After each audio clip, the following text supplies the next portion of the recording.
سامنے موجود ہے۔ 5ویں نمبر پر سید عالم نور مجسم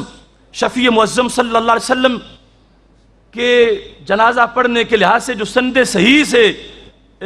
تھی، اس طرح کے فوت ہونے والا دوسرے شہر میں ہو سرکار یہاں پڑھا دے، غائبانہ نہیں، یہ سند صحیح سے ایک جگہ اس کا ذکر موجود ہے جس پر سارے محدثین نے کہا کہ یہ حضرت نجاشی والا معاملہ ہے۔ اس کے علاوہ 2 واقعات اور بھی ہیں،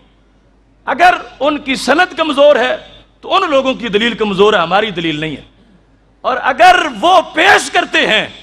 تو ہم کہتے ہیں وہ دلیل تمہاری نہیں، وہ دلیل ہماری ہے۔ توجہ سے سننا، کس طرح رسول اللہ صلی اللہ علیہ وسلم جس وقت تبوک میں موجود تھے، حضرت جبریل علیہ السلام آ گئے۔ حضرت انس بن مالک رضی اللہ تعالیٰ عنہ اس کی روایت کرتے ہیں جب محبوب علیہ السلام کے پاس حضرت جبریل آئے، کہنے لگے ماتا معاویہ بن معاویہ المزنی، محبوب حضرت معاویہ بن معاویہ مدینہ شریف میں فوت ہو گئے ہیں، سرکار تبوک میں ہیں اور بڑا لمبا سفر ہے۔ کہنے لگے افتحب ان تصلی علیہ، کیا آپ ان کی نماز جنازہ پڑھنا چاہتے ہیں؟ فقال نعم، تو محبوب علیہ السلام نے کہا ہاں میں پڑھنا چاہتا ہوں۔ تو کیا ہوا؟ فضرب بجناحہ الارض، حضرت جبریل علیہ السلام نے زمین پہ پر مارا، فلم یبق شجرہ ولا اکم الا تداعت، جتنے درمیان میں درخت تھے ٹیلے تھے سب نیچے بیٹھ گئے، اور کیا ہوا؟ رفع لہ سریرہ، حضرت معاویہ کی چارپائی اٹھا کے سامنے کر دی گئی، حتی ناظر الیہ، یہاں تک کہ نبی علیہ السلام نے دیکھا، فصلی علیہ، اور جنازہ پڑھا دیا، وخلفہ صفان من الملائکہ ففی کل صف 70,000 ملک، پیچھے فرشتوں کی 2 صفیں تھیں، ہر صف میں 70,000 فرشتہ موجود تھا۔ میرے محبوب علیہ السلام نے تبوک میں کھڑے ہو کر دیکھ کے اپنے اس صحابی کی نماز پڑھا دی جو مدینہ شریف میں فوت ہو گئے تھے۔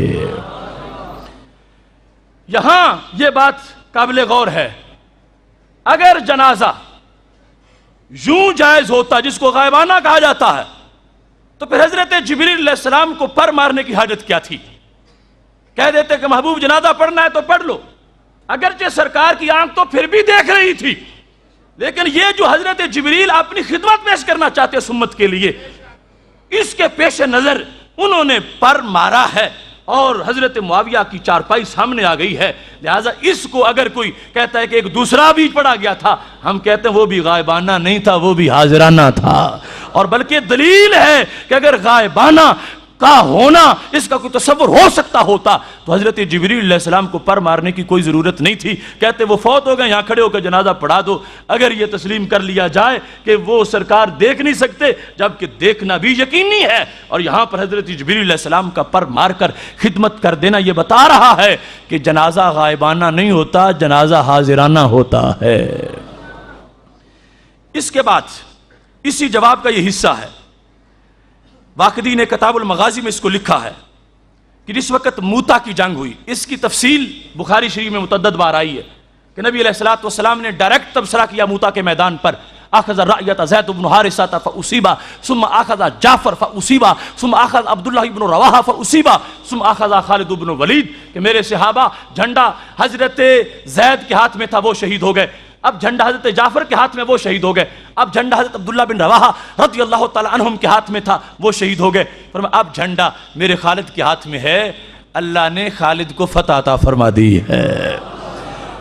اس کا امام واقدی نے جب ذکر کیا تو کہتے ہیں لم التقى الناس بموتا، جب صحابہ کی جنگ ہوئی موتا میں، 8 ہجری کا زمانہ، اردن کا میدان ہے، جلس رسول اللہ صلی اللہ علیہ وسلم علی المنبر، سرکار منبر پہ بیٹھ گئے، وَكُشِفَ لَهُ مَا بَيْنَهُ وَبَيْنَ الشام، وہاں سے لے کر شام تک جتنی زمین تھی اس کو درمیان سے ہٹا دیا گیا، سمٹ گئی۔ اور یہ یاد رکھیں، اس میں بھی اگرچہ ہم نے سوال و جواب کا ایک پورا باب رکھا، اس میں سوال جواب ذکر کیے ہیں، کوئی یہ نہ سمجھے کہ دیکھ لیتے ہوتے تو پھر درمیان میں سے ہٹانے کی ضرورت کیا تھی، سمیٹنے کی ضرورت کیا تھی، لپیٹنے کی ضرورت کیا تھی۔ میرے محبوب علیہ السلام کی یہ شان بھی تو واضح کرنا مقصود تھا کہ قرآن کہتا غدوہا شہر ورواہا شہر، حضرت سلیمان علیہ السلام ہوا کے دوش پہ بیٹھتے ہیں، صبح کے وقت بھی مہینے کا سفر کر لیتے ہیں، شام کے وقت بھی پورے مہینے کا سفر کر لیتے ہیں۔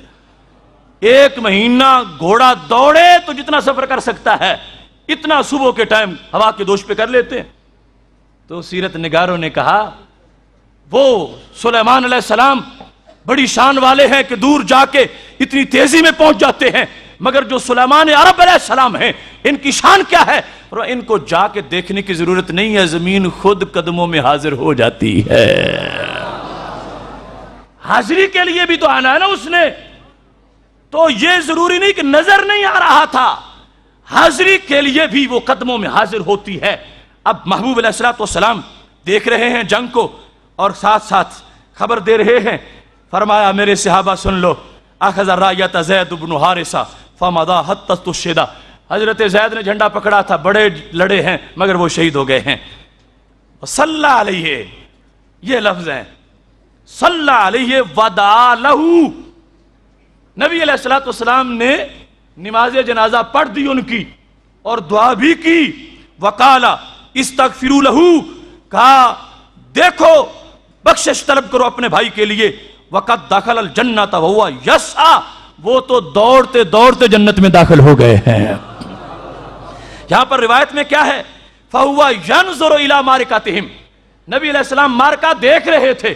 لہذا اگر اس کو کوئی دلیل بناتا ہے کہ حضرت زید بن حارثہ کا جنازہ پڑھا گیا تو وہ بھی غیبانہ نہیں تھا، سرکار دیکھ رہے تھے، اور معرکہ کو دیکھتے ہوئے جس روایت میں ذکر ہے اس میں دیکھنے کا بھی ذکر ہے، وہ ینظر الی معرکتہم، ان کے معرکہ کو دیکھ رہے تھے۔ اور مزے کی بات یہ ہے صرف میدان جنگ نہیں دیکھ رہے تھے، جنت کے دروازے بھی دیکھ رہے تھے۔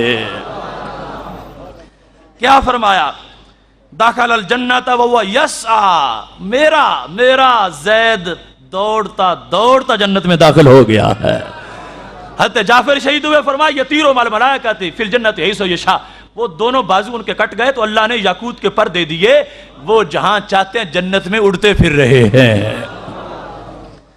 یہ تو آسمانوں سے پار جنت کا مشاہدہ موجود ہے ہی نہیں حدیثوں میں، جن کو کوئی غیبانہ کی دلیل بناتا ہے تو کیسے بناتا ہے؟ میرے محبوب علیہ السلام نے پڑھا ہے تو غلام آقا کے دربار میں حاضر تھا، موجود تھا۔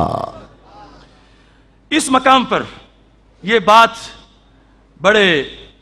وثوق سے امام قرطبی نے کی الجامع لاحکام القرآن کے اندر، کہتے ہیں اذا رآہ فما صلی علی غائب،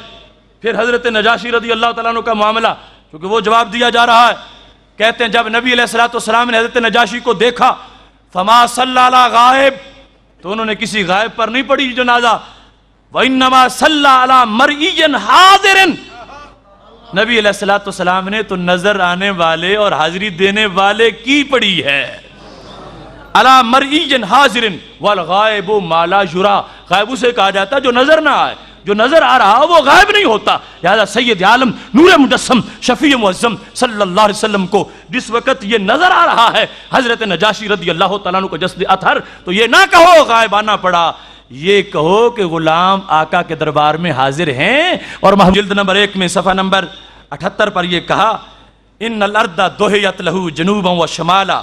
حتی را نعش النجاشی کما دہیت لہو شمالا و جنوبا حتی را المسجد الاقصی، کہنے لگے اللہ نے زمین کو 2 مرتبہ ان کے لیے لپیٹا ہے، یعنی اس بڑے واقعات کے لحاظ سے، ویسے تو توویت بار بار ہے، کب یہ بات اس نقشے کو اس لیے ذکر کیا صرف اس بات کو سمجھنے کے لیے، کہنے لگے دہیت لہو جنوبا و شمالا، نبی علیہ السلام کے لیے زمین سمیٹ دی گئی، کیسے؟ جنوب سے شمال کی طرف، جنوب سے شمال کی طرف، حبشہ تھا جنوب میں اور نبی علیہ السلام تھے شمال میں، تو جنوب سے سمیٹ کر مدینہ شریف کے ساتھ زمین کو لگا دیا گیا۔ کیسے؟ فرمایا جس طرح کہ دہیت لہو شمالا و جنوبا حتی را المسجد الاقصی، جب معراج کے سفر سے واپس آئے تھے نا مکہ شریف میں، تو قریش مکہ نے کہا تھا کہ وہ بتاؤ دروازے کتنے ہیں مسجد اقصی کے اور کھڑکیاں کتنی ہیں، تو رب ذوالجلال نے اس وقت بھی مسجد اقصی کو سامنے کر دیا تھا۔ اس وقت کیا ہوا تھا؟ اس وقت جو ہے چونکہ نبی علیہ السلام جنوب میں بیٹھے تھے اور مسجد اقصی جو شمال میں تھی، تو شمال کی طرف سے کونا وہ چکتا وہ حاضری دینے کے لیے جہاں سرکار بیٹھے ہیں وہاں تک آ کے سمٹ کے قریب لگ گیا ہے، تو پتہ یہ چلا محور یہ ہے، مرکز یہ ہے، زمین سمٹتی ہے، کبھی دائیں سے بائیں، کبھی دائیں